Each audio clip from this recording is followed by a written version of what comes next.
This is the highest honor one can receive for a career in motion pictures, the American Film Institute's Lifetime Achievement Award. I'm Henry Fonda, and last year I was honored to receive it. Tonight, it will be presented to Alfred Hitchcock in recognition of his 55 years as a remarkable director and producer.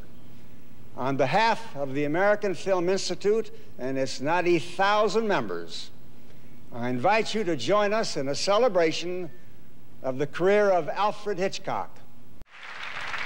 Congratulations to the American Film Institute, who tonight acknowledge what our audiences have known for 50 years, that Alfred Hitchcock is an adorable genius.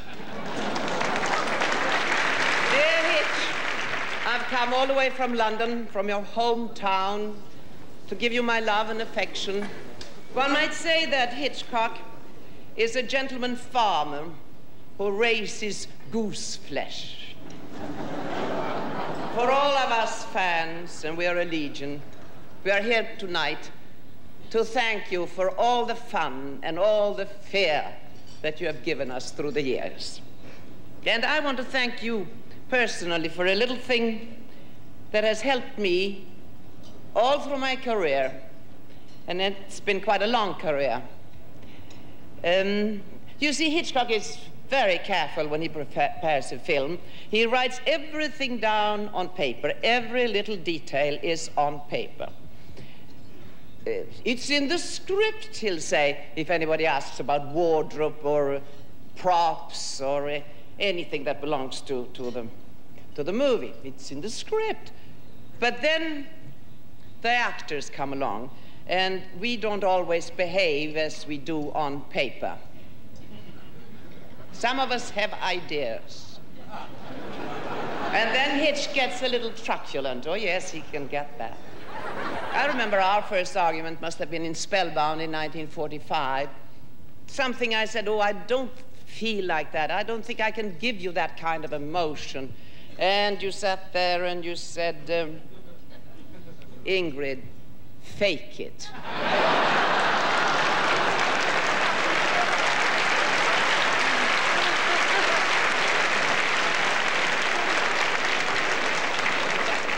Well, Hitch, that was the best advice I've had in my whole life.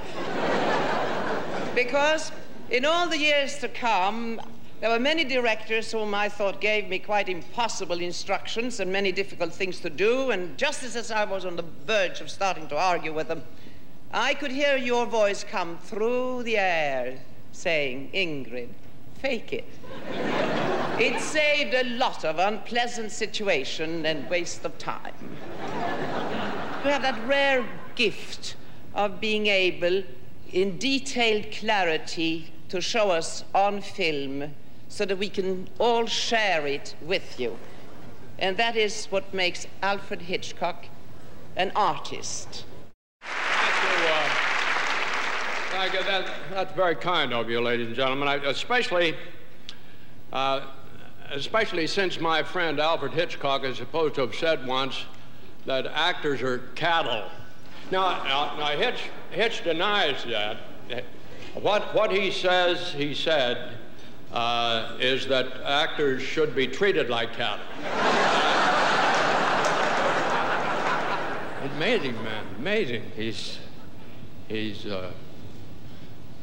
thoughtful, he's amusing, he's immaculate, he's articulate. His mission is to entertain. You sort of get a feeling that Hitch's life is as well planned as his movies. Everything's sort of laid out in advance, right down to the last detail. And like most people who began in silent films, it's the action that counts more than the words. You know? I remember in the picture, The Man Who Knew Too Much, we were doing a scene in London's Albert Hall, and I was to chase Doris Day up the stairs while the London Symphony was playing. And I had to say a lot of words during that chase up the stairs. And it was a long speech, and it sort of cleared up a lot of the story, too. And I'd worked hard on those words, and on action I chased after Doris and just talking my head off. And at the end of the scene, Hitch said cut, and he said, let's do that again. You were talking so loud I couldn't hear the London Symphony. He says, as a matter of fact, let's just cut the whole speech. You just follow Doris and look tense. Well, I argued about that. I considered the speech important. But he insisted that the words interfered with the music, which was more important. Now, when you work with Hitch, you don't try doing a scene two ways. You do it one way, his. Well, Hitch, I'd like you to know that every time I've seen that movie, I've tried to remember that speech on the stairs, and I never can. You were right. We didn't need it. All we need is you. Mr. Hitchcock once described his migration from England to the United States as a kind of cultural exchange. But nobody knows what was sent to England in return, he said. They're afraid to open it. What America received in that migration and what the world shares is one of the most original talents of our age. How rare it is for any artist, playwright, composer, painter, or poet to produce major works with regularity for over 5 decades. Like D.W. Griffith and Sergei Eisenstein, those pioneers who first gave form to film language, Alfred Hitchcock has made an historic contribution to the aesthetic of filmmaking. And this contribution came not in 1 or 2 films and a flashy show of innovation, but steadily, continuously, meticulously, in a body of work which displays an immaculate articulation of both image and sound. He shared his knowledge in a lecture at the Film Institute. He said it simply, he said it directly. I have no interest in pictures that I call photographs of people talking. I have that white rectangle to fill with a succession of images, one following the other. That is what makes a film. There is no better way to present Alfred Hitchcock than with evidence of his capacity for creating suspense by his use of his imagination and ours. Ladies and gentlemen, there is only one master of suspense. From the American Film Institute, Hitch, with our great respect.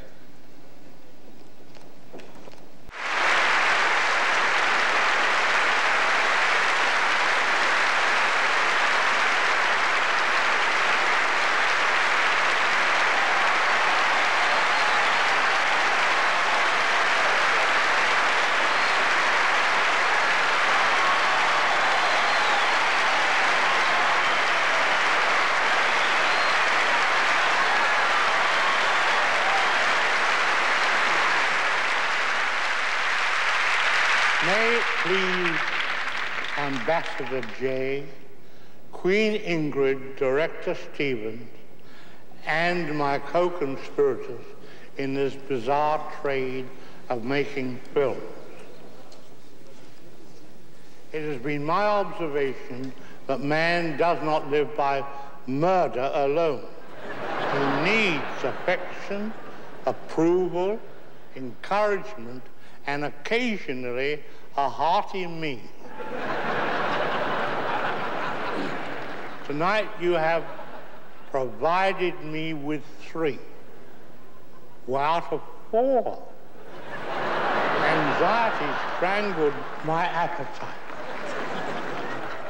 This demonstration of your approval and affection has encouraged me. I will go on.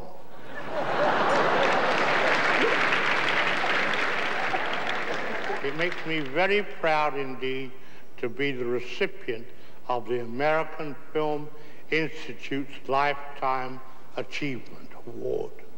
It is especially meaningful because it comes from my fellow dealers in celluloid.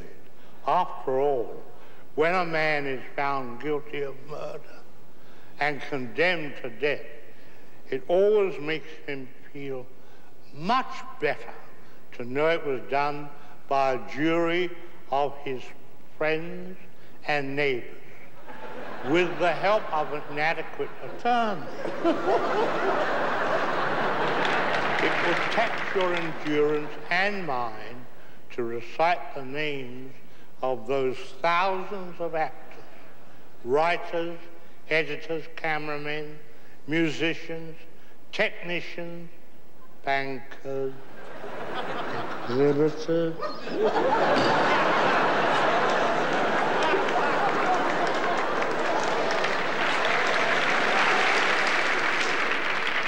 and a variety of other criminals who have contributed to my life.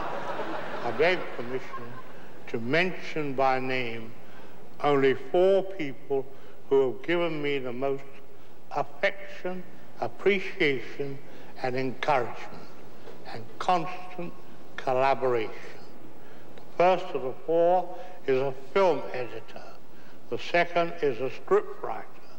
The third is the mother of my daughter Pat. And the fourth is as fine a cook as ever performed miracles in a domestic kitchen. And their names are Alma Revill,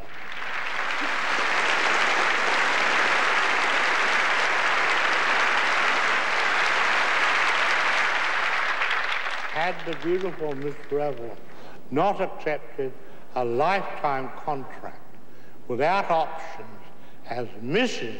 Alfred Hitchcock some 53 years ago, Mr. Alfred Hitchcock might be in this room tonight. Not at this table, but as one of the slower waiters on the floor.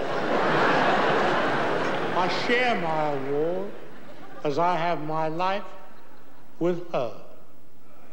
Now let me share something with those promising young people who have earned their Alfred Hitchcock fellowships.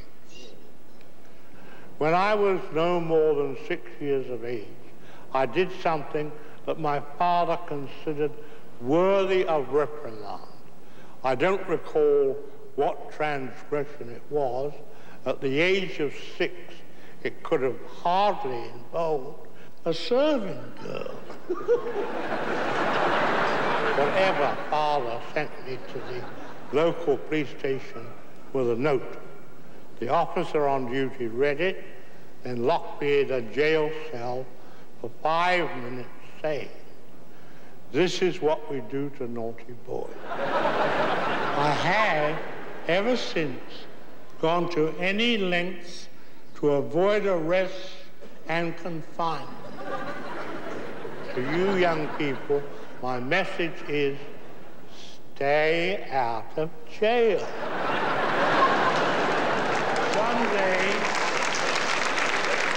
Someday, one of you may be standing here with this American Film Institute award.